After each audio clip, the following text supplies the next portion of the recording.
अर्जुन हा पशुपति अस के प्राप्ति बर जंगल के फल और फूल खा के तपस्या करते थे। अच्छा जी। 3 महीना हा बीत थे रागी शंकर भगवान के कोनो मोती दर्शन नहीं होए। तब केदारी अर्जुन हा सूखा बेल के पत्ती ला खा के तपस्या ला करथे। अच्छा जी। तब होले शंकर भगवान दर्शन नहीं दे।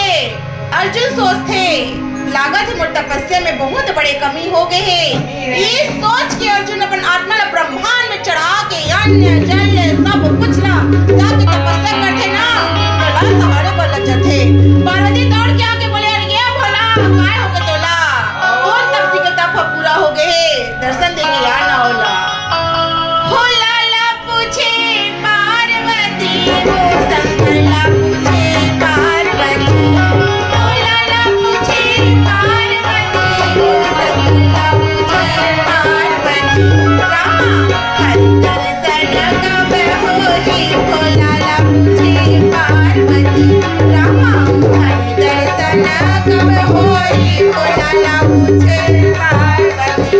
एक नहे तपसी को नहे वह भाई भोला ला पूछे पार्वती।